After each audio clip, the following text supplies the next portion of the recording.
All right. What's up, everybody? It is your girl, Health is Key, and you are tuned into the Health and Hip Hop Podcast Show with my amazing co-host, Proposal Brown.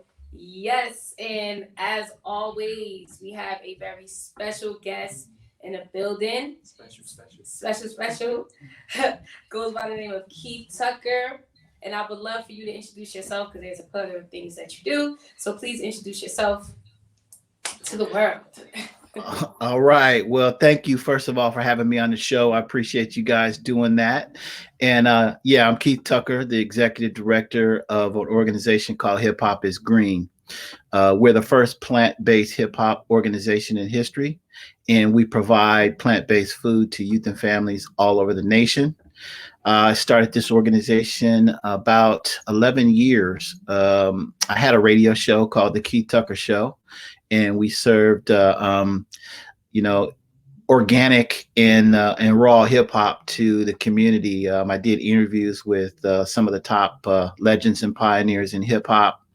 And we explored the culture of hip hop. And through my radio show, I started Hip Hop is Green. So we do events, we serve food, and we do a lot of other things. That's me. Nice. So before we get into all of the juicy details of that transition from the radio show to Hip Hop is Green, what we love to do on our show initially is because we believe that, or we feel that people can relate to our guests more by their favorite hip hop artists. So, who is your favorite hip hop artist and why? Oh man. So I'm old school hip hop, just straight up off the top. Okay. I've been involved in hip hop since hip hop first started, man, back in the 70s. So, I was around when, Rapper's Delight first played on the radio. That's how old I am. So, and I'm from the West Coast too, and so I liked NWA and all of that stuff. But my favorite artist is Tupac. I'm just a Tupac head. I love Tupac and all of that stuff. But it always changes as you grow, right? You know what I mean? Because back in those days, we loved the gangster rap and all of that stuff, right? But I kind of grew out of that, and kind of reintroduced myself or refound, artists that I had taken for granted back in the golden age of hip hop, artists like KRS-One and artists that really talk conscious stuff, and so, I had the honor, and Tori knows, I had the honor of touring with KRS-One and being a good friend of KRS-One for many years. Matter of fact, if it wasn't for KRS-One, there would be no Hip Hop is Green. Wow. So his influence on me and my friendship with him, and just being a student of KRS-One, really was an awesome experience. So, I have to go with Tupac in my younger days, and I have to go with the legend KRS right now. Wow. Are you going to ask your famous? Oh, I'm definitely going to, because I want to say you're probably like the third guest that we've had that connected with Pac as well, and that's my favorite. So I always ask our guests, what is your actual favorite, or do you have a favorite Pac song? Oh no! He always asks that question because he loves Pac. So every time somebody says that, every time somebody says Pac, he always asks that question. So. You know what? There's too many for me to pick a favorite Pac song. You know what I mean? Like the first time I saw Pac was on his Tupacalypse Now album. When that came out, and I loved that whole album when that thing came out. And so, I can't really pick a favorite song, man. I'm sorry. It's just too many. You know what I mean? I can't do it. No, definitely. You're not the only one. A lot of people get hung up with that question. So yeah. Thank you. I didn't even know that about the KRS-One. Like I did know with the touring, I didn't know that part of that was why Hip Hop is Green started. So that's amazing to even know, because I just started listening to more of his lectures, because just to start prepping for this type of show, I'm like, okay, I need to get a little bit more deeper Mm-hmm. into hip hop. So I found a couple of lectures on just perspective, and so I'm like, man, this brother is deep. So just I can't imagine how that was, just touring and studying with him and under him. That's amazing. That's so dope. Yeah, yeah, we met. I think it was. I've been knowing KRS for 15 years now, and so I know his whole family, everything. We really cool like that. Um, and just his influence on the culture of hip hop and knowing about that culture. I dedicated a whole radio show to things that I learned from KRS One. And so on my radio show, we examined hip hop culture with a show I had called Hip Hop Beyond Rap. And we talked to we dissected each element of the culture at the time. There was 9 elements, so I brought a guest on to dissect each element of hip hop culture. And KRS One came on, and Public Enemy, and the Cold Crush Brothers, and just on and on and on, man. Just different legends in the game of hip hop came on my show. And from that I did more radio series, and then but I just want to let people know too. KRS is the first creator of the first environmental vegan hip hop song ever. So in 1990 he created a song called Beef.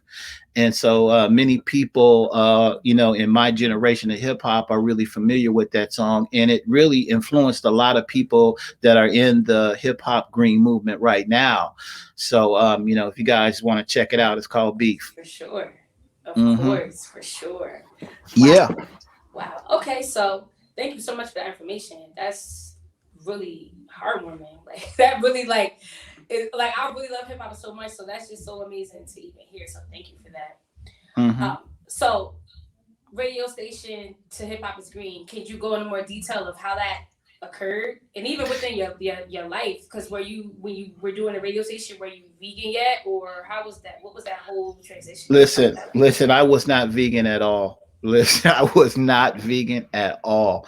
I've been around hip hop, like I said, for many years. I got many friends. I've been really good friends and partners with Dead Prez, Chuck D, and Flavor Flav, and all of Public Enemy. I worked with them before as well too, right?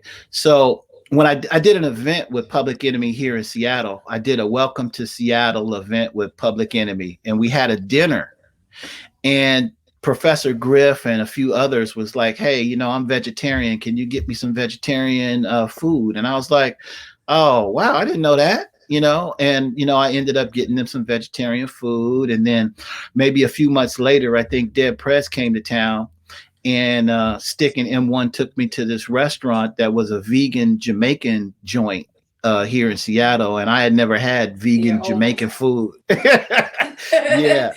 It was on. And so I really enjoyed the meal. And the final thing that really was the catalyst for the idea was I was on the phone with KRS. And we were talking about the fact that Public Enemy had people on the that were vegan and vegetarian, and Dead Prez, their song Be Healthy. And we're talking about why he created Beef. Oh, go ahead, Tori. What'd you say? No, I said I love that song. I know that whole album was fire.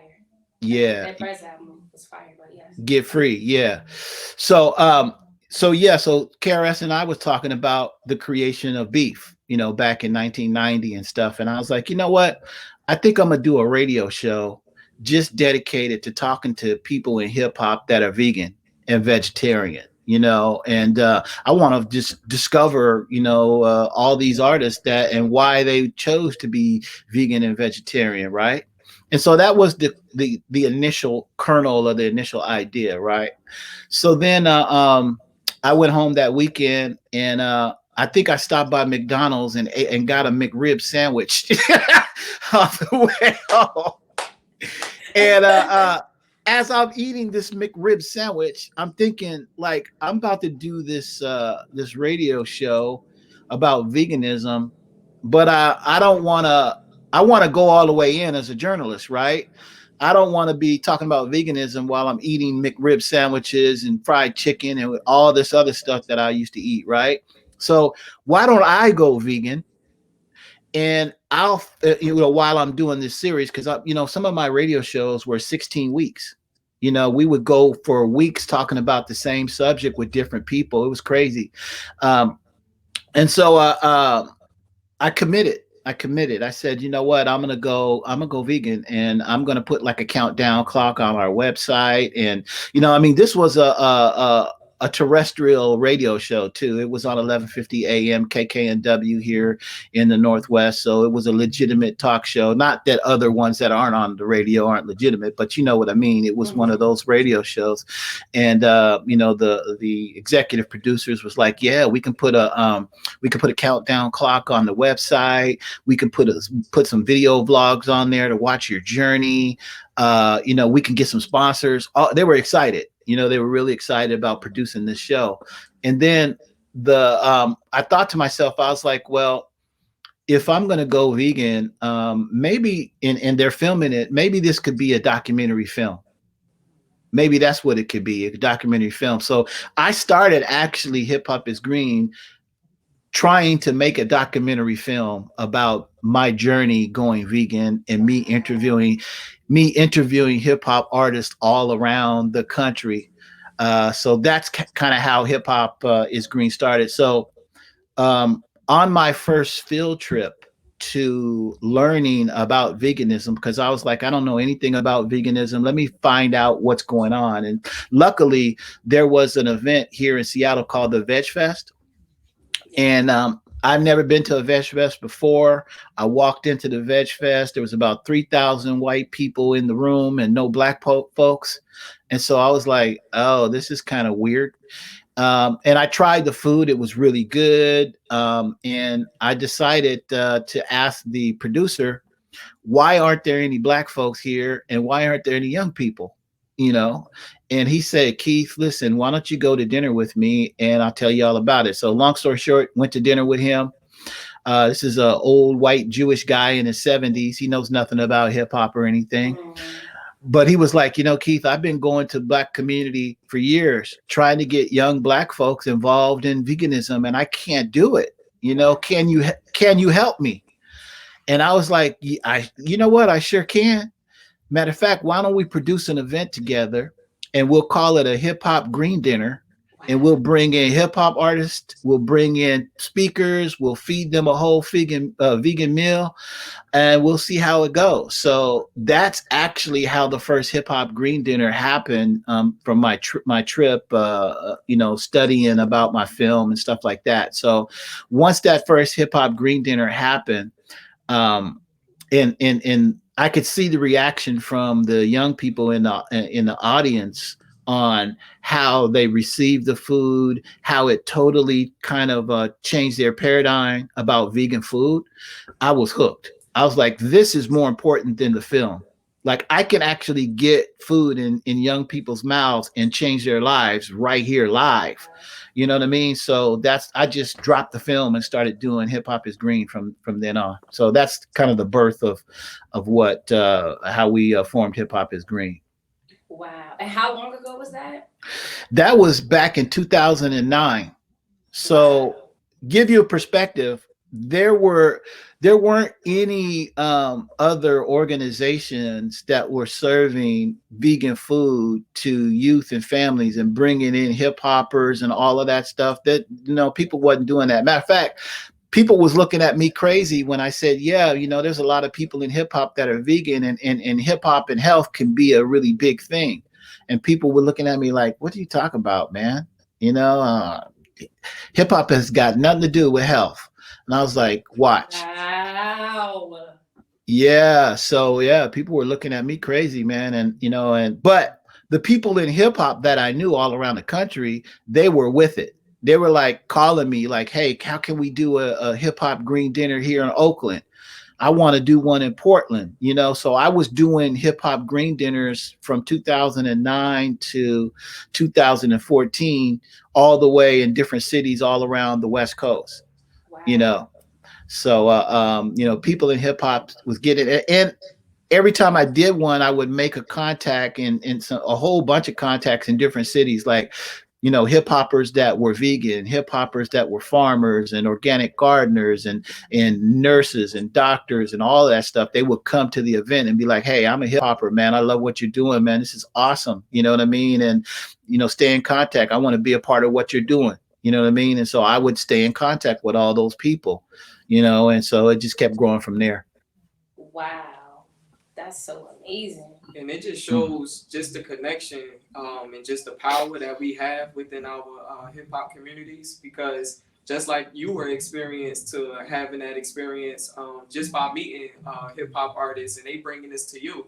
And it's like we're having that experience now because we're vegan and we're seeing how it's actually influencing other people, just like it was influenced upon you, and then you're sharing that experience, as well as just how Tori and I just coming across, just eating differently, and we want to spread that love with other people, because once you come into the knowledge of eating differently, and you don't have to live in those experiences of just having that option just to be at McDonald's, it really opens your mind, and we're so powerful within our communities. So I just thank you for just taking that risk and just building upon the experiences that was presented to you, because there's so many others that need more of that experience.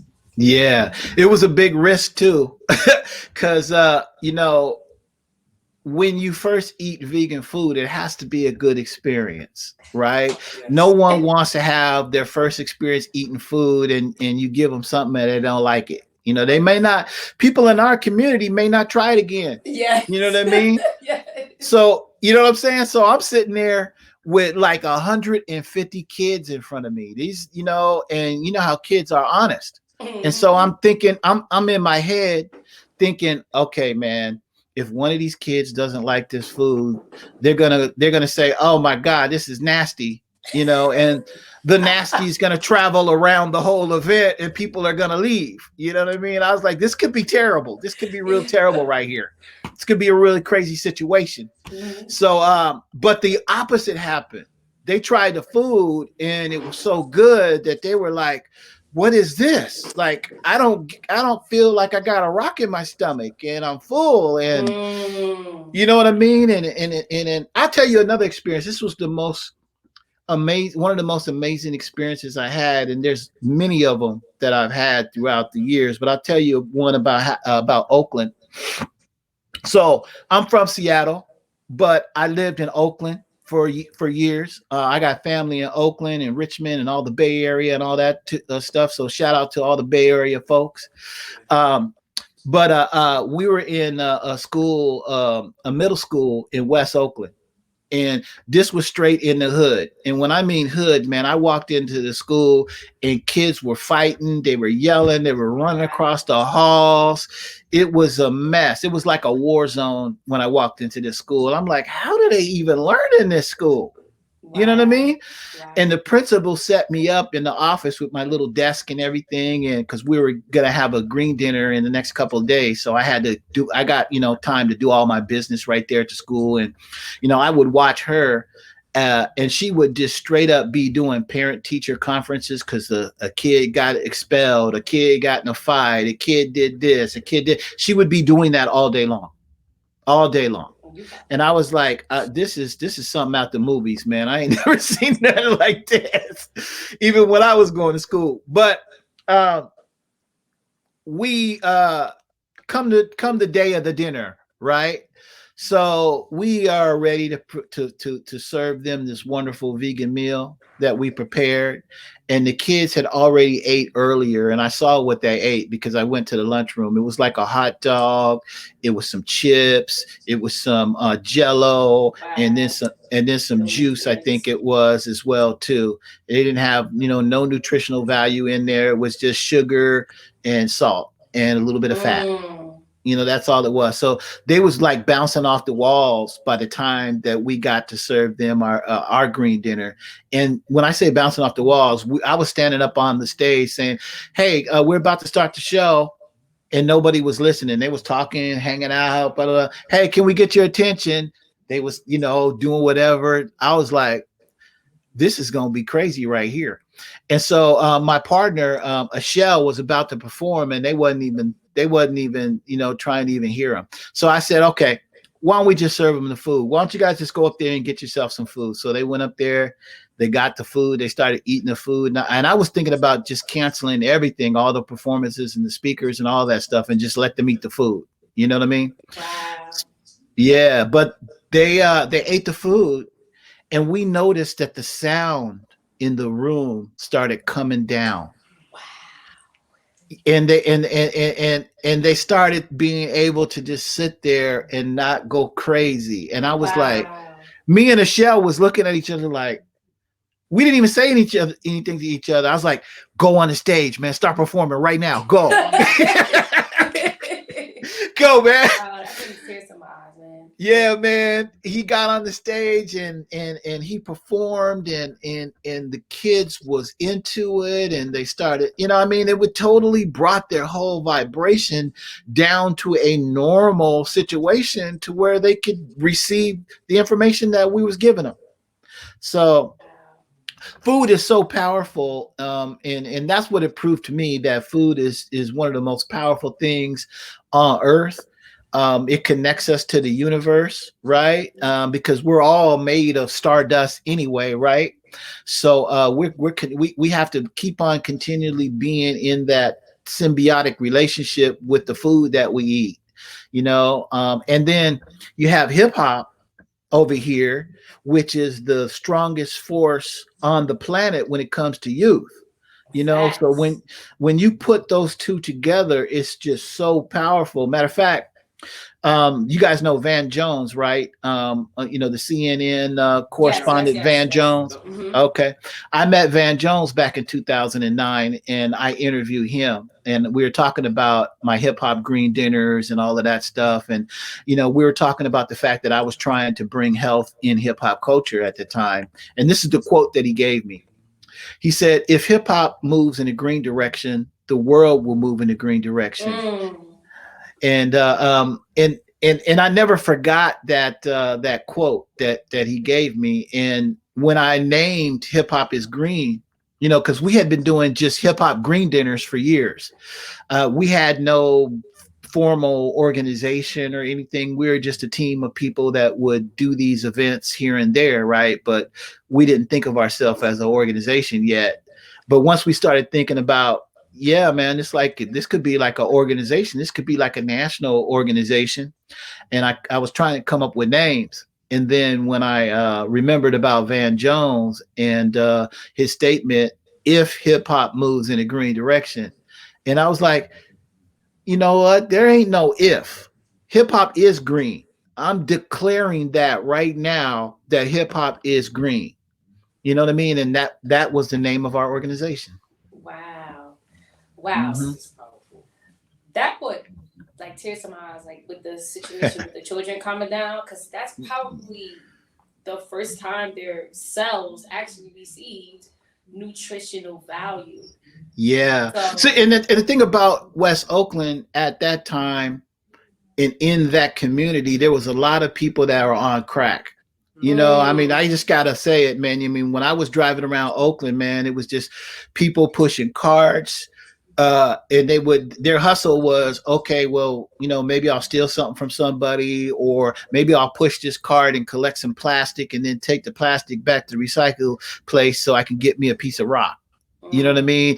And and then right around the whole area there where there's a park where the school was, and it was nothing but crackheads just sitting there all day long doing what they do. You know what I mean? And some of these kids, you know, their parents were these people, right? And they probably wouldn't get a meal. The teacher told me they probably wouldn't even get a meal when they go home. Wow. So I got to make sure at school, I got to make sure I feed them before they go home.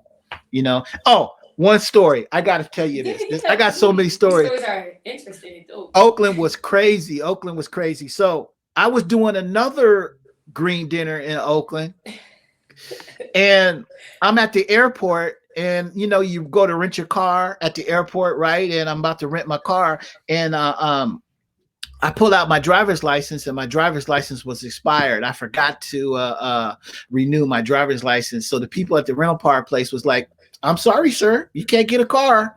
There's no way you're going to be able to get a car here. And I'm like, oh, man, I don't know what I'm going to do. So one of my friends that I had met previously in Oakland, I called him up, and he was a really super crazy vegan dude. He had created this program called the Vegan One Club. He had a card that you can show at vegan spots. This is a black guy where you could, I mean, he just treated me when I was in Oakland the time before to everything, showed me all the stuff in the city, man. His name was Charles Lovelace. Wow. Rest in peace to Charles Lovelace too. He was a really, really cool dude. But I called Charles up and I was like, Charles, man, I don't have no car, man, and my license is expired. He's like, oh, I got a car for you. You know, just catch the BART over here, man, and I'll pick you up. I'll give you the keys to the car. Boom, you good. And I was like, oh man. He's like, where are you staying? And I'm like, I haven't got a hotel yet. He's like, man, I got a whole house here, man. I got like 4 bedrooms. Ain't nobody there. I'll give you the key to the house. You good? He's like, I was like, what? He's like, yeah, man, I got everything straight for you. And then I was like, he's like, where are you doing your event? And I told him where I was doing the event. He said, dude, I live literally around the corner of where you're doing your crazy. event. So you know how when you're working in your purpose, right, of why you're here on the earth, things like that start falling in place for you. You know what I mean? Those are some of the good things. I could tell you a whole bunch of horror stories too, but those are some of the good things that I remember, you know, when I first started building Hip Hop is Green, having the vision of creating the world's largest team of plant-based hip hoppers ever. Yes. You know, and everything I do, you know, I want to make history. I want to be the first to do whatever, you know, I want to be that trailblazer dude that does it. And that's the vision that I had when I started Hip Hop is Green, is that we're going to be the first to do all that stuff. So we're the first to ever put out a plant-based hip hop magazine. We're the first to travel the country and do plant-based hip hop events and serve food. We did a tour back in 2015 where we hit 8 cities all around the country. So there's a lot of firsts. Tori knows, but there's a lot of firsts that we've done. So anyway. Yes. How did you? Because I know I know, but I want everybody else to know as well. There's different chapters. So yes, it was in Seattle, and so there's a chapter in New Jersey, there's a chapter in New York, there's a chapter in Chicago. Like how did that come about? With you being able to start other chapters around the nation. So there's one in London too, right? Yeah, there's one in London. We have a chapter in Oakland. We have a chapter in Louisville, Kentucky. We have a chapter in Kansas City as well too.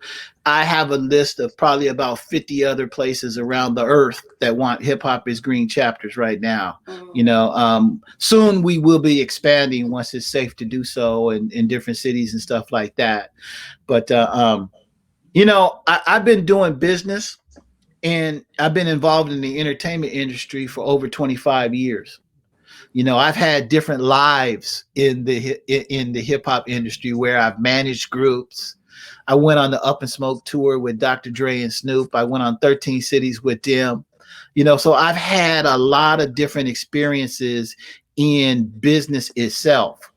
People still know me as the wireless high tech guy. I used to sell wireless cell phones, and I used to sell those pagers, those 2-way pagers back in the day.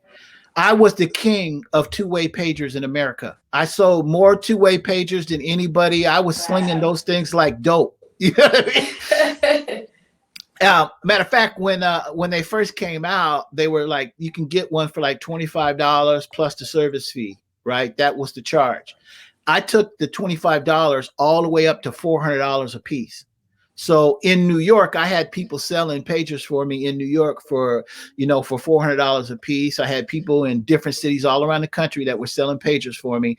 And I also had entertainers that were clients. You know, people like Tyrese, people like Dr. Dre, people like Snoop, people like that work for Rockefeller, Def Jam, all of these different, hip hop organizations. They were my customers. So I knew most of them personally. Right. And when I was on the Up and Smoke tour, I would go to a city and I would see that hustler dude. And I'd be like, hey, man, you want to make some money? And he was like, yeah, man, how can I make some money? dude, I got these pagers. I got the unlimited pagers. I'm the only one in the country with the unlimited pagers. I can hook you up selling pagers here right now in your city. And he was like, oh, cool, I'm down. Worked out an agreement with them. And now I got a rep that works for me in that city. You know what I mean? So I built a national network already before I even started Hip Hop is Green years before. So I knew how to build national networks. And I'm going to tell entrepreneurs this. It doesn't matter what you're doing right now.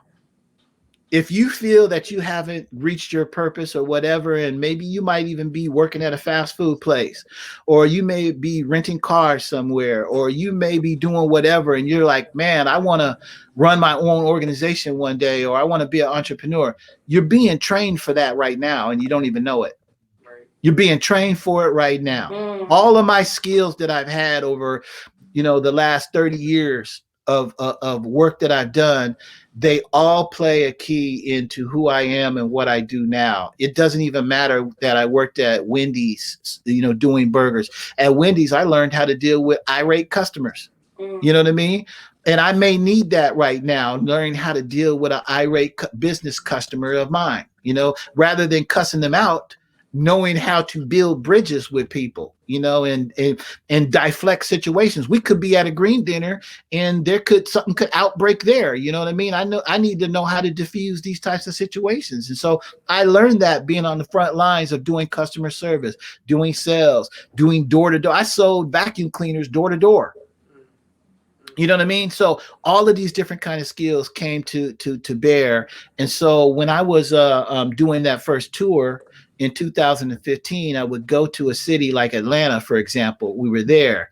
We had about 600 people there. And there were so many people from the Atlanta community that were vegans and vegetarians and organic gardeners. And they were all asking the same question as the dude that saw me selling the pagers. How could I be down with what you're doing? And I stayed in contact with them in every city that I went to. And then by the time I came up with the idea of doing chapters, I called them up and be like, hey, I'm going to do a chapter of Hip Hop is Green in your city. You down? And people was like, yes. And so that's kind of how we formed chapters and started to find chapter leaders and stuff like that in different cities all around the country. No, definitely. When I had, how I heard about it was one of my neighbors, a good friend of mine, was like, yeah, they're having this Hip Hop is Green award show or something. I didn't know it had to be like close to 4 years ago, maybe 5 or 4 years ago. And he was like, it's in Harlem, and they're giving awards out to Dead Prez and the bartenders and the locks and like all the hip hop artists and just people in the communities that are helping urban communities become healthier. So he like, you want to go? And that's how I'm training. I'm like, what? Hip hop and health? Like, of course. And we drive. He's like, it's in Harlem. I'm like, cool. So he has this, at the time, this huge pickup. Shout out to Mill. He has this huge pickup truck. And practically when you go to New York, you're not trying to take the pickup truck. He had like one of the big ones. I don't really know so much about cars, but he had definitely a huge one. So I'm like, man, the parking. I'm like, it's gonna be fine. We pull up, we get a spot right in the front. Right in the front. That's what's up. Stopped at the spots in the front of the building. Now we're like, can we park here? Like, yeah. So we parked the car, and man, I think that was the show or the award show that y'all were giving out where you actually signed that 10th element, which I want to go into, but the 10th element of health being a 10th element of hip hop. Along with the 9 elements that you mentioned earlier. And I think Cold Crush was there and was signing that off. But anyways, when I went there, it was just so amazing. Like, I was like off of a super high energy of going there for at least 2 weeks of just being there. And I was like, man, this is something that I want to do. I had just gotten to the point of me being vegan. I started off with Rel, me and him started together. And I went there, I'm like, oh my gosh, like, I was like in heaven. So that event, can you touch on like the elements and like how that award show came about and just adding that 10th element to hip hop, because that's major. How did that come about?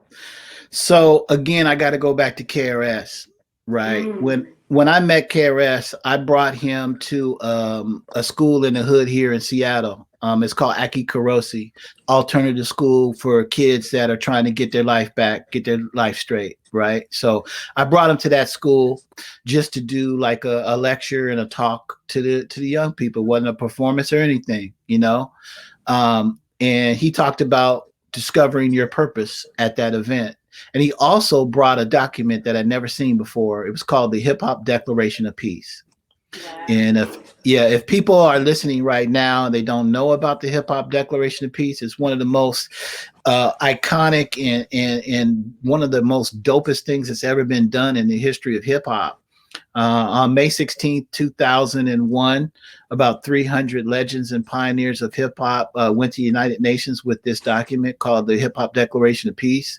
It has 18 principles which guide hip hop culture. And in the legend and pioneers, I mean, they're everybody on there. There's Queen Latifah, Public Enemy, LL Cool J, Run DMC, Kool Herc, Dougie Fresh.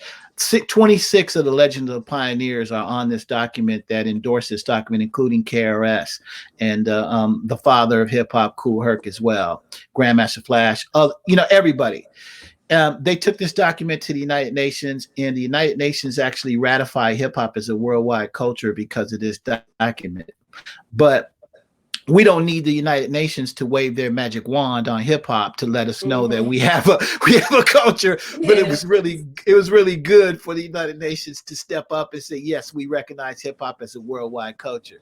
Now, in the first principle in the Hip Hop Declaration of Peace, for the first time ever, it outlined the 9 elements of hip hop culture. DJing, MC, graffiti art, and breakdancing, the 4 core elements, right? There you go. Thank you.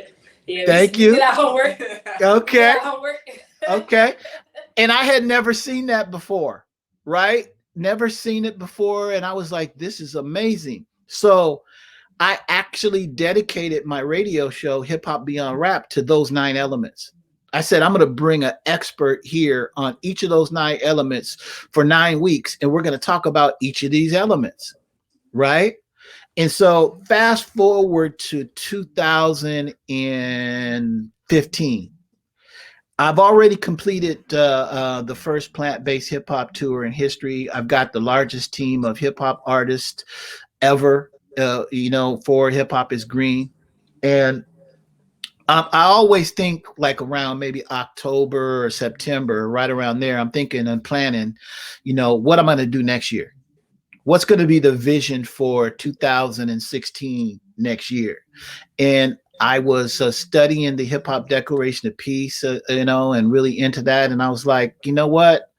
One of the principles said, and I quote, whenever these and future elements of hip hop manifest itself, this Hip Hop Declaration of Peace shall be the guide.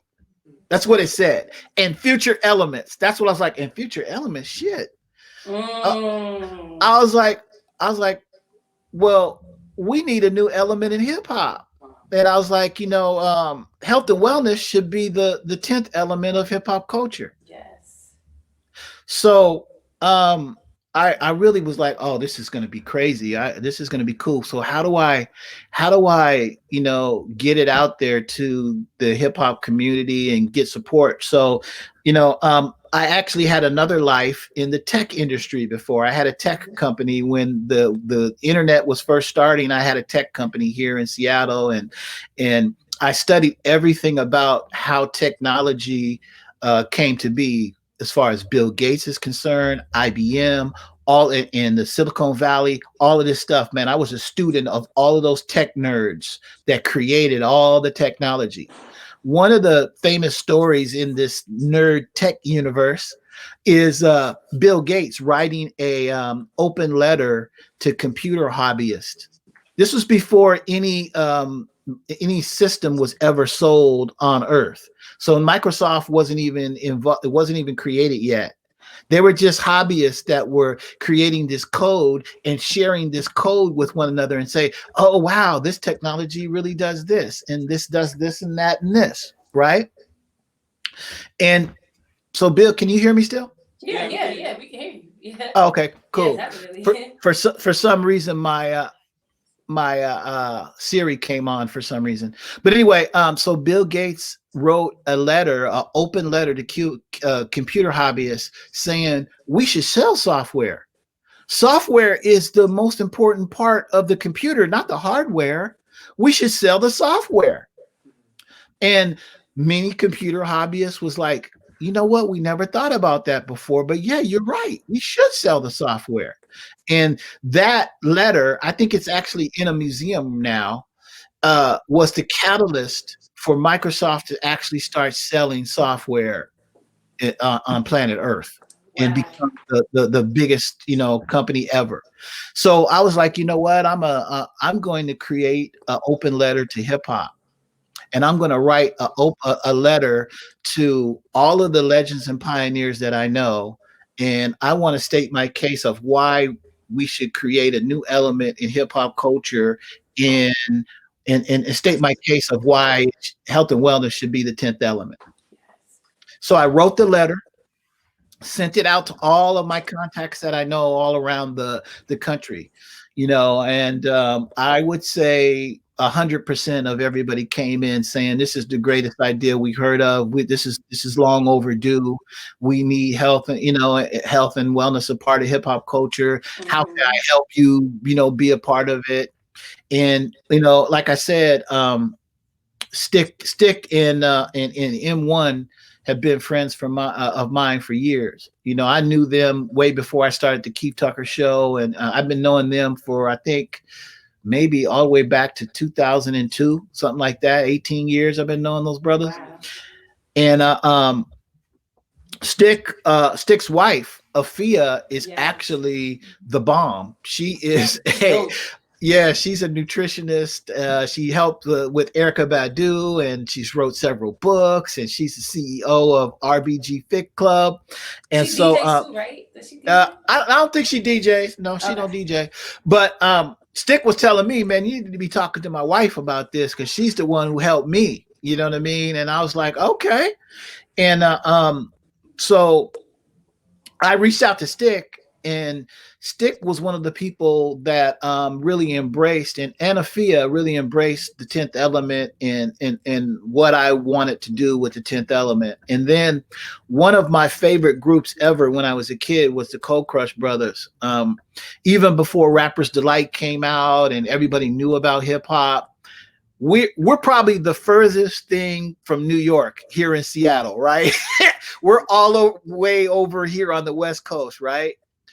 But I had a friend that had family that lived in the Bronx, in the South Bronx back in the 70s. Mm-hmm. And my partner would bring mixtapes back of Kool Herc, Grandmaster Flash, the Funky 4+1, Cold Crush Brothers, and all that stuff. And we would listen to it and we'd be like, what the hell is this? But I love it. I don't know what it is, but this is the bomb. You know what I mean? And we would share the tapes, just like the movie. I don't know what the movie was, but we would share these cassette tapes with everybody. And that's how hip hop proliferated here in the Northwest. Wow. So wow.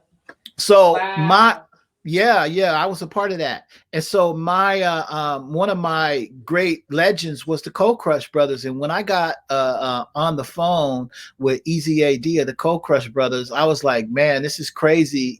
Just me being on the phone with the legend and the pioneer, Easy AD of the Cold Crush Brothers. And Easy AD is a vegan. Easy AD is a fitness guy, and he's been a vegan for over 20 years. Wow. He's really serious with this. And so I finally proposed. I was like, you know what? Why don't we hold an event and we'll do it in Harlem? And I studied this before I laid it out to him because I didn't want to do an event in the South Bronx because the South Bronx is the birthplace of hip hop, right?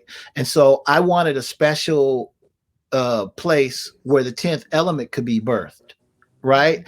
And so I was like, Harlem is the Mecca for Black folks in the world, right? That's one of the Meccas, right?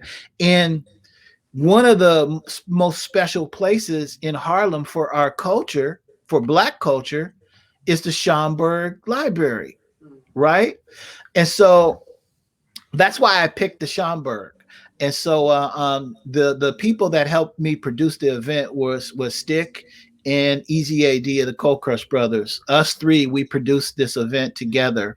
I raised the money and I did a lot of the heavy lifting, but Easy AD and Stick did a lot of heavy lifting in New York, gathering people, telling them about the event, promoting it and all of that stuff.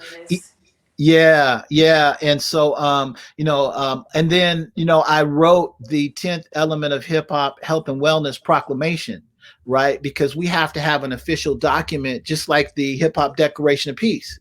We have to have our own 10th element proclamation, right? So matter of fact, I got a copy of it right here. Hold on one second. Yeah. Let me grab it.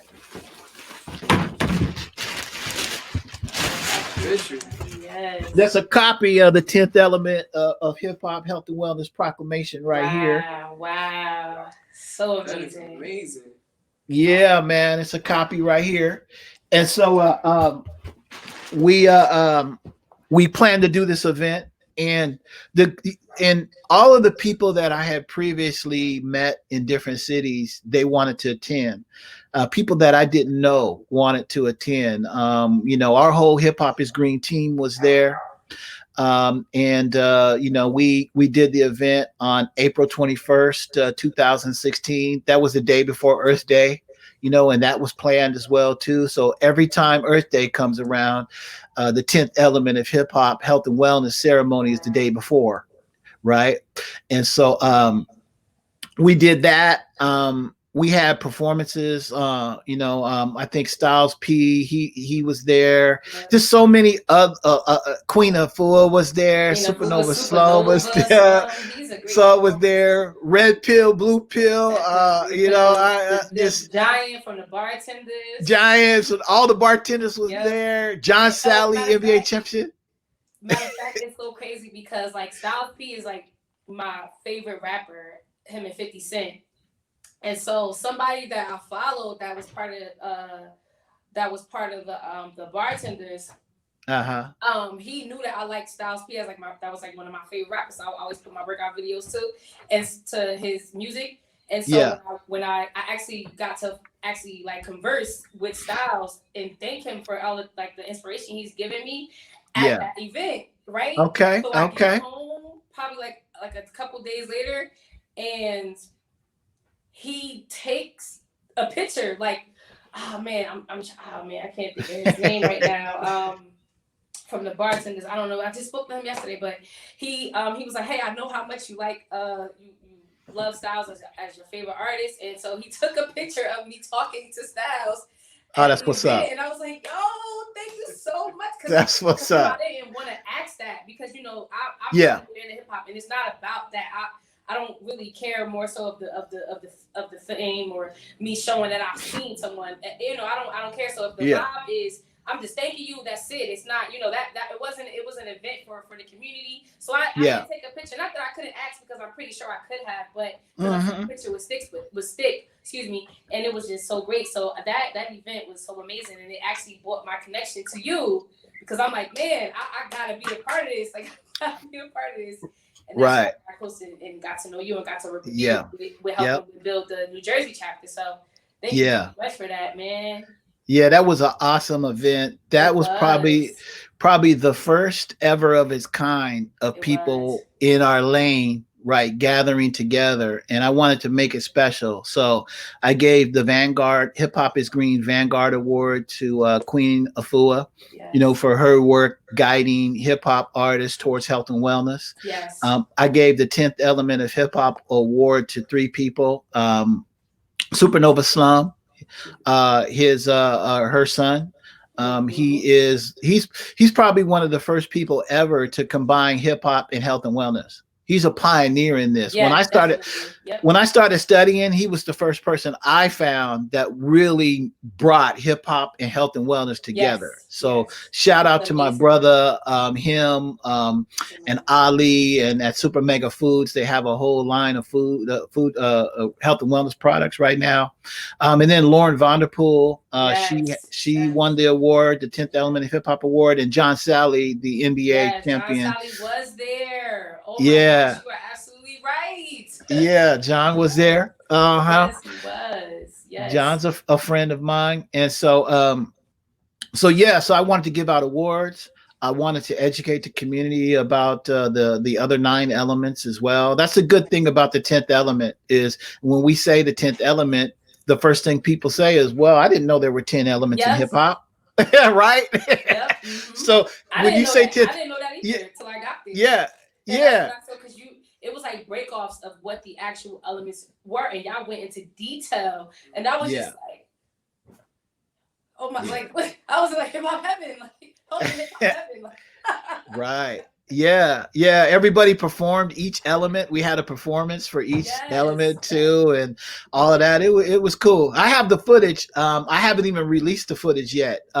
I'm gonna do it when the time is right. We're gonna put together like a little mini documentary about that time, and really kind of because that was like the birth of I call it the birth of the green age of hip hop. Like we had the golden age of hip hop, and we had the bling age of hip hop, and we had the dumb age of hip hop. Yeah. Yeah. And now we're in the green age of hip hop. And Yes, and what definitely. does the green age of hip hop look like, and how is it going to manifest itself all around the world and things like that? So, we're looking forward to all of that. Yes. So, I want to tell you one thing that happened there that was, again, remember I tell you these moments happen with us. These crazy moments that you would never, ever think that would happen. So I'm up on the stage. We're almost ready to sign the 10th element of hip hop. I'm going to call everybody up to the stage. They're going to sign this historical document, and we're going to birth this new element, right?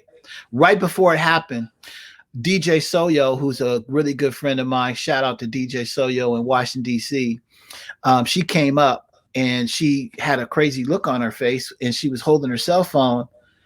Prince had died that morning. I don't even remember connecting that day to that. Oh my God. Prince died that morning. You are absolutely right. You are absolutely right. And I don't know if you remember, but I made the announcement right before we signed, and everybody was like, "Oh my," like, "Oh my God," right at the event. And here's the craziest thing that happened.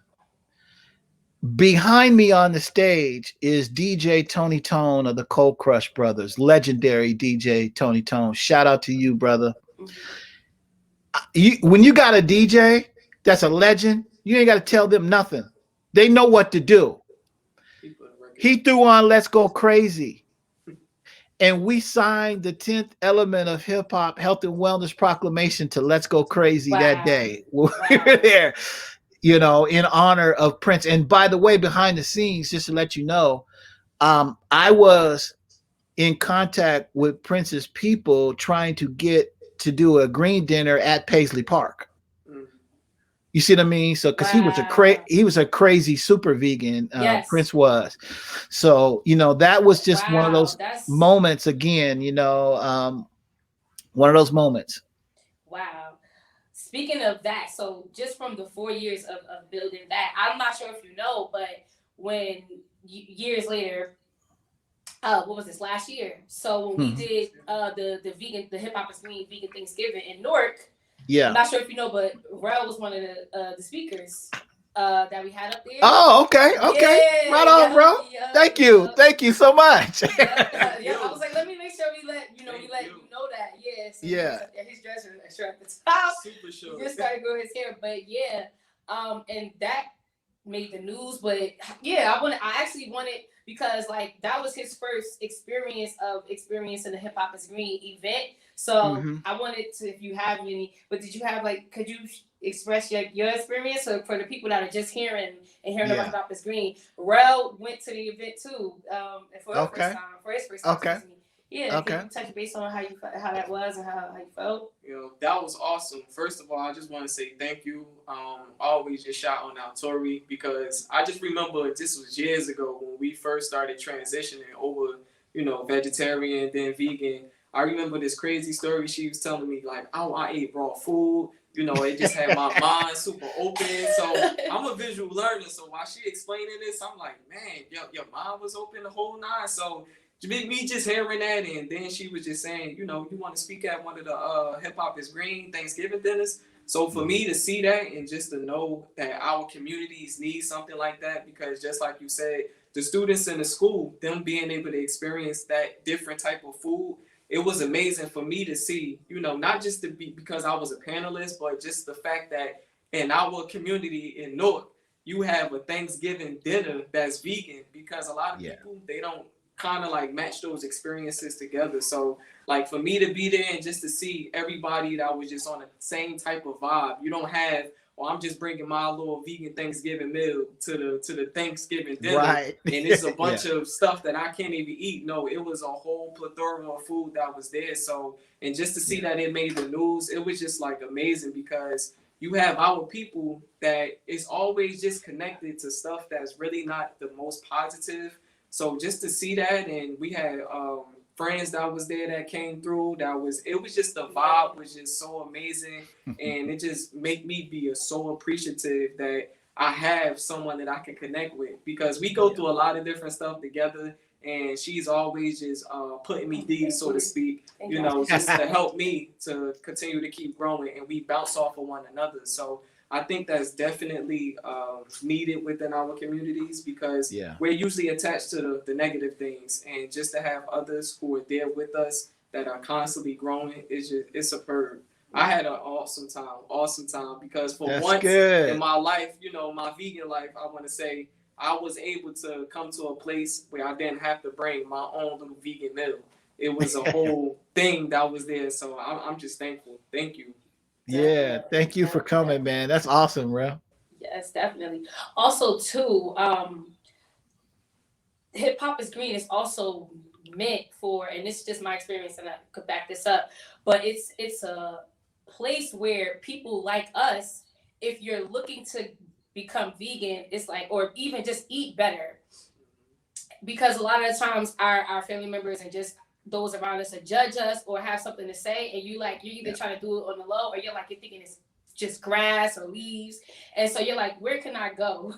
Where can I go to have people that are like me, that understand that they want food with taste and won't judge me, and get that support? And so at that dinner, at our meetings, at just any of the events, some of us are just now learning about this type of thing, but some of us have wanted to explore it, but maybe just didn't have any direction. So Hip Hop is Green is just a really great place for just our communities, and not even just our communities, just honestly anyone, because at these events, it's amazing to me, because a lot of our events, they're in Newark, and there's so many different cultures that come out. It's not even just about just us, even though it's a great place for us to come, it's still so many other cultures that actually come. And so it's so amazing, because I'm like, wow, I'm seeing different people travel to Newark, and they're not even thinking about the barriers, because it's food. And then when we're in there, it's like just such a wonderful energy of just so many different races and so many different cultures and ages. And it's just beautiful. So yeah, I thank you so much, Keith, for really, really starting this and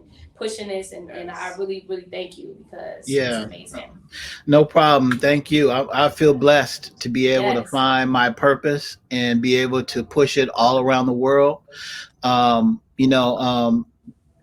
Hip Hop Green Dinners are just like hip hop. We don't see any race, it's every race. Hip hop is in Jakarta. Hip hop is in India. Hip hop is in France. Hip hop is in Norway. You know what I mean? But the problems that we face as African Americans and even Native Americans are very, very dangerous. And very scary, right? Because we're dealing with diabetes, cancer, heart attack, stroke, all of these different diseases that are in our community. I mean, you see kidney centers and people on kidney machines in our communities more than anybody, right? And we deal with so much stress that adds onto it as well too. Our cortisone levels are going at 1,000% every single day, so what we're doing really is catering to our communities, because our communities are at risk more than others, but we're welcoming to every community, right? Definitely. We're welcoming to every community, and we show love to everybody like hip hop does, right? But yeah, so it's just an amazing journey. You guys want one more story? Yeah. Sure. So check it out. I'm in Washington, D.C., and I love to do hip hop green dinners in the hood. If it's the hood, I'm cool. Like I want to be in the hoodiest hood, that hood to hood. You know what I mean? I want to Yep. be in the grimy section, right? And so that's what we found in Washington D.C. We was in Northeast D.C. And we were in one of these community centers, and right across the street from the community center was a big park. And they were selling drugs in there. They were shooting drugs. And matter of fact, when I walked in the front door of the community center, there was a guy selling dope right in the front of the community center where we're about to have our event. So I'm like, you know what? Somebody could look at this and be like, oh, I ain't holding my event there. But I looked at it like, oh, this is the perfect place I need to be. Wow. That's what I was like, this is the perfect place I need to be. So this was crazy. So we had the DJs, the MC, Rock was performing that day. Lauren Vanderpool was doing the food. Tracy McCorder was there. Dick Gregory's daughter. We had so many like top high people that were coming to this event. We created a relationship with a college, and they had a 144-acre organic farm, and they said you guys can come to the farm and pick as much food as you want for your event, and it's all free. So can you imagine the DJs, the MCs, everybody, all the hip hop artists? We were in the garden. We were just picking all the food, man. People was having a ball, man. We was enjoying ourselves. And then the day of the event, it was a Friday, and I'll never forget that day because it was like a really bad storm was coming in, so the weather wasn't really right.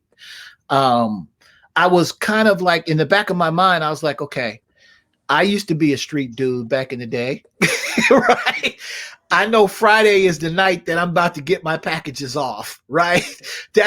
Friday's my night. Friday's my go-to night, right? So I'm thinking, okay, man, these guys are gonna be out here. And I forgot to say, previously to this, when we came back from the farm, I had 2 big bags of Asian pears, and I was bringing them to the event. And I noticed that the guys were across the street, doing what they did. And I was like, okay, I'm gonna go over there and talk to them. I went over there. I don't know nobody. Went over there, started talking to them and stuff. And they're like, what you doing here? And I was like, hey, I'm bringing health and wellness to the community. We about to do a hip hop green dinner. It's free. You can bring your families and your kids and all of that stuff, man. Matter of fact, get some electrolytes in your system and have one of these Asian pears, brother. You know what I mean? And we were talking for, a few hours, getting to know each other and stuff. And they were like, man, we're going to come to your event. I was like, hey, if you come to the event, just don't come high and, selling any dope or anything. And it was like, no worries about that. I was like, okay, cool. So now I'm driving around the corner. It's Friday. It's the weather's bad. I'm thinking that they're about to sell their dope. And so I look at I turn the corner and I'm like, wow, why are the streets all clean? Because there was no dope baggies on the street and litter, like it was previously before. And I'm like, somebody cleaned up the streets. And then I looked at the park across the street and there was nobody at the park. Like straight nobody. Everybody was gone. Dude at the door that was selling dope, nobody was there. I'm like, what is going on? I walked into the community center, and the guy that's running the community center was looking at me crazy. And I was like, hey, man, what's up with all the people across the street? And he's like, Keith, you see those kids over there in the corner? There was about 15 or 20 kids waiting for the event to happen. And I was like, yeah. I was like, what's up?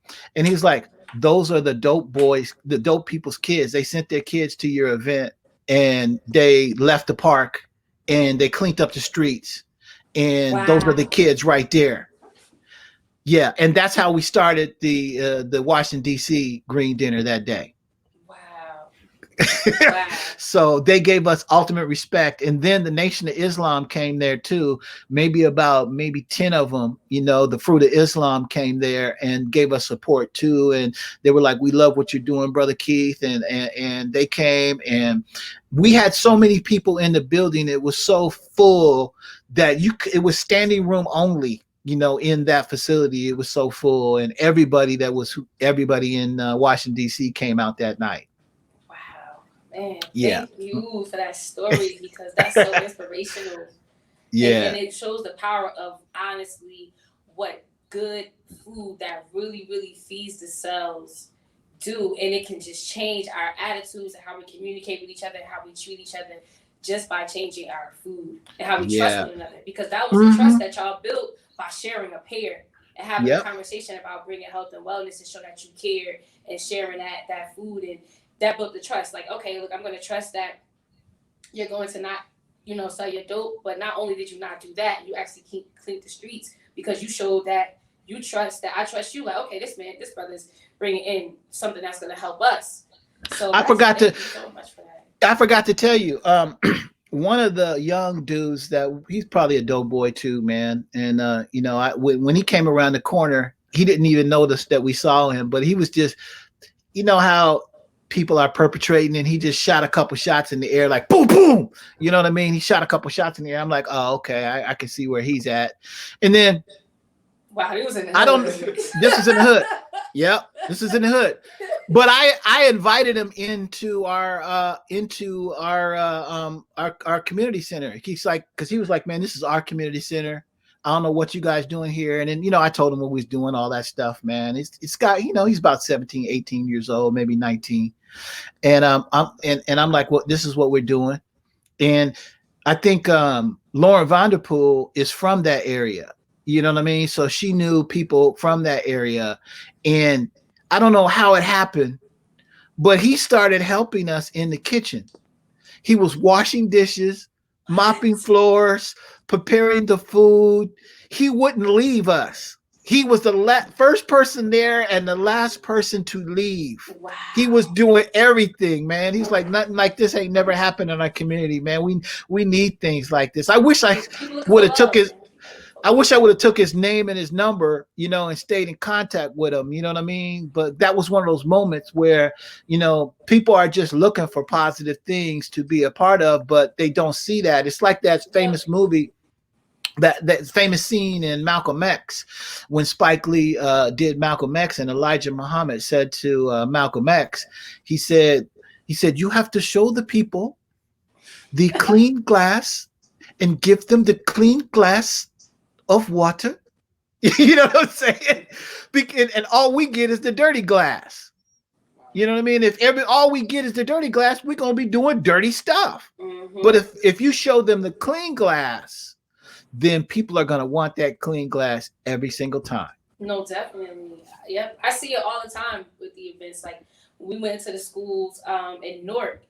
The children they're like, thank you so much. They're like, oh my God, we could do this. Like I've had parents even hit me up on Instagram the next day, like, my kid doesn't even finish his food at home. And then she sent me a picture of him with vegetables, just raw salad. And I'm like, and it's the environment, it's the energy. And it just allows people just a whole other awakening. Like, okay, like I feel great. Like I feel great after I eat this. I don't feel tired. I feel energized. And then you're learning too, and you're building. So, wow. Yeah. You know what, Tori? We're continually building, and like people are going through a lot of mental situations in the pandemic and dealing with a lot of mental illness and stuff. And so, I want to let people know too, that yes, we do the Hip Hop Green Dinners, but there's a lot more to Hip Hop is Green than the Hip Hop Green Dinners, which we love them.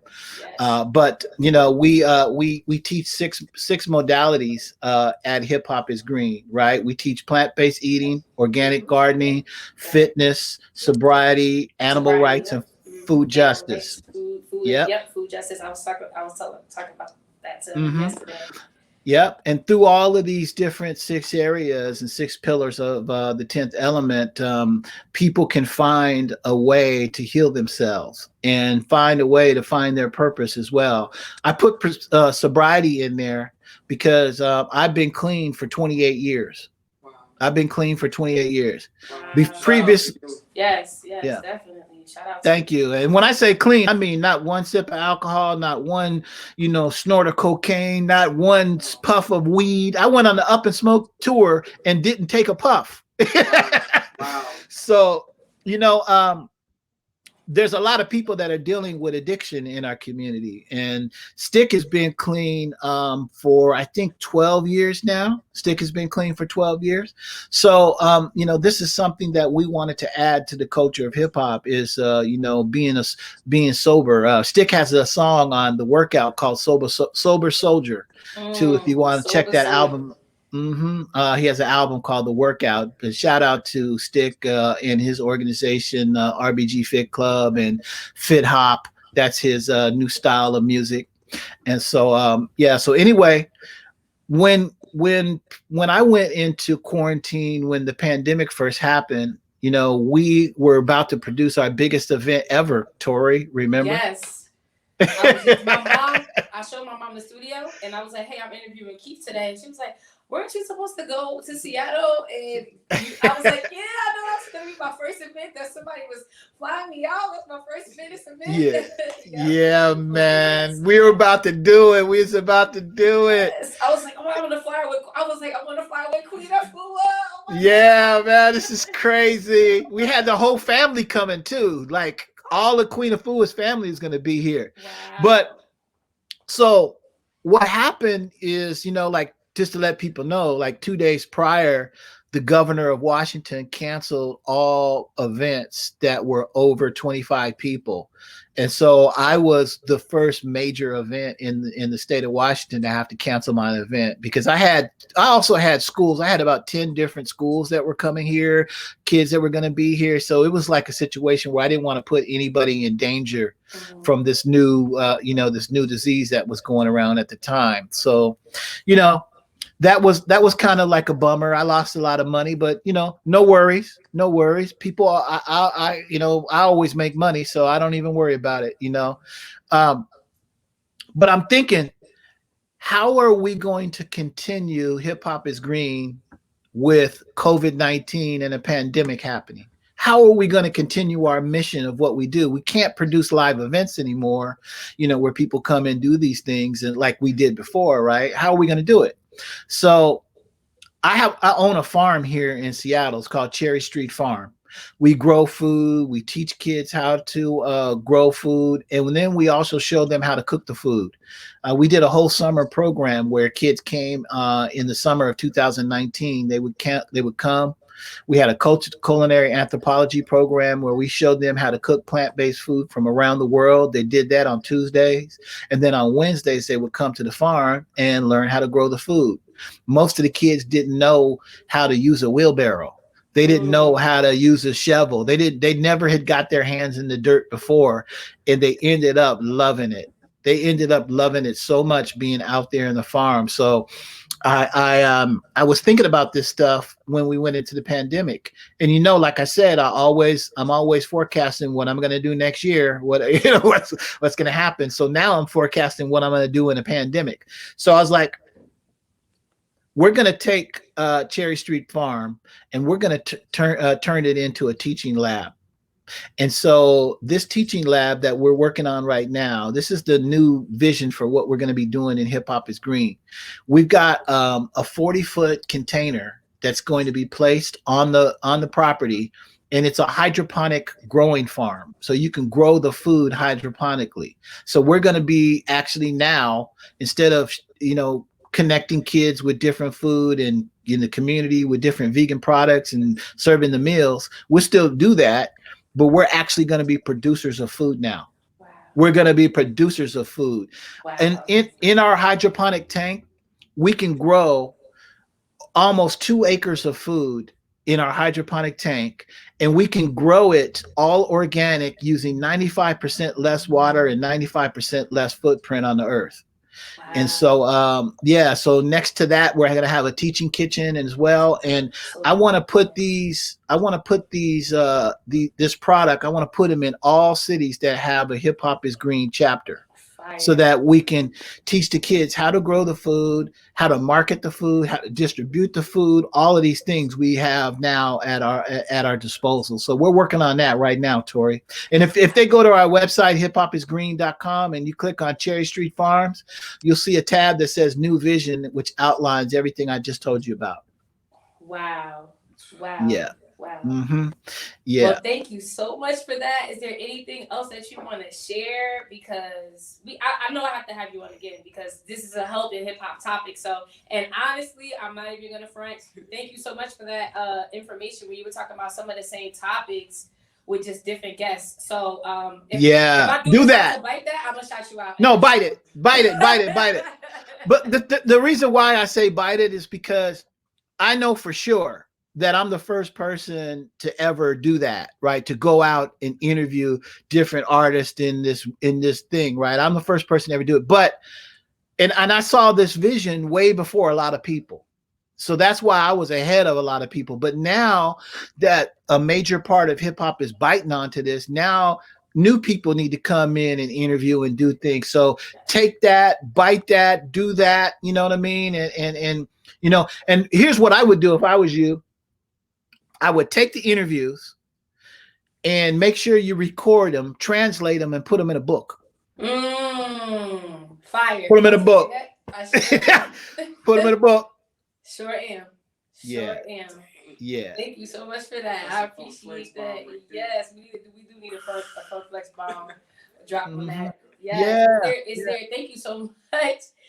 I definitely have to have you back because just like the health and hip hop one, they were separate for me, you know, and so I had to leave hip hop alone for a little bit because it was so unhealthy. I couldn't bring my food when we would go to hip hop battles and stuff. There was only French fries and chicken fingers, so it was separate for me. And so I wanted to. I left it and went back to fitness, and then I wanted to bring it back together. And then that event that I went to and seeing you has really helped me be able to intertwine that. And so thank you so much because hip hop is green, and now you have you know health and hip hop show. So thank you so much. Is there anything else you want to share with the guests to let them know where we can find you at and things of that nature? Well, you know, come to our Instagram page at Hip Hop is Green. We're Hip Hop is Green everywhere on Twitter and almost every social media thing you can find. We're Hip Hop is Green there, Facebook too. And our website is hiphopisgreen.com. If people are interested and they want to really actually get out there and be a part of your community and do something, join one of our chapters. That's really the first step in being involved because we are literally the first national hip hop health and wellness organization in the history of the world, right? You know, we have a chapter in London. We I should say international, right? So be a part of our organization. We have major things about to happen. I'm not going to unrelease some of the things that are happening, but I'm just going to tell you like this. I started with zero. I learned how to raise the money to do these events. I think I raised $3,000 doing the first Hip Hop Green Dinner to feed these kids. And then it kept on going up. Like sometimes, you know, Tori, a green dinner could cost $15,000 to produce one green dinner that we have to raise. You know, and in 2015, I think I raised maybe like $170,000 to do that tour that we did, the Hip Hop is Green tour. But now, I'm speaking on the ninth element of hip hop, street entrepreneurialism, right? So I went from nothing to thousands, to several thousands, to hundreds of thousands. Now we're going into millions. You know what I mean? And so I just want to let people know that there's an entrepreneurial training that's going to be happening with Hip Hop is Green as well too, as far as marketing, distribution, learning how to find your purpose, learning how to do business plans, learning how to do fiscal and be fiscally responsible with your business. All of these things we're going to be teaching the ninth element as well, and all the different other elements we have in Hip Hop is Green as well too, and of course the 10th element. So if people are interested in being involved with that, just contact us at Hip Hop is Green. And if you're in whatever city and we have somebody there, we'll connect you with them and you can take off from there. Yes. Yes. Thank you so much. Do you have anything else you want to share? I just want to say thank you a million times over, because it's definitely needed within our communities. I learned a lot just by hearing the different stories. I'm sure the listeners will as well. And there were certain questions that I wanted to ask that you just already just was touching upon before we was even Yeah. getting the chance to I ask. don't even have to look down at my questions. Oh, okay. At all. So Yeah. I just want to say thank you, brother, because by you just taking that leap and just doing what was placed in your heart to do, it is helping so many people just across our community. So I just want to say thank you. Anytime, man. I'm blessed to be able to do this work. I'm blessed to be able to be alive. Like I said, I came from the 80s, man, and people were dropping like flies out there. Most of my friends are dead and they're not here no more, man. And I can tell you situations I've been into where, you know, I couldn't have been here. You know what I mean? So, you know, God had a purpose for me. I'm feeling my purpose, and I'm happy and blessed to be here and do the work. And you know, I'm an example to myself. I'm inspiration to myself. Hopefully, Yes. I'm inspiration to other people. But you got to believe in yourself. Yes, You know what I of mean? course. If you're doing whatever, man, you know, sometimes, you know, we're so humble that we don't pat ourselves on the back sometime. And Snoop did when he was getting his award on the Hollywood Walk of Fame. One of the things Snoop said was crack me up. He said, I want to pat myself on the back because I did all the work to get myself here. You know what I mean? Definitely. So pat yourself on the back sometimes and say, you know what? I love myself. So that's I'm gonna end like that. Love yourself. Yes. Thank you. Thank you so much. Appreciate you so much, Yes. Keith. All right, Yes. appreciate Yes. y'all. All right, see you later. Bye-bye. All right, peace. Peace. Peace.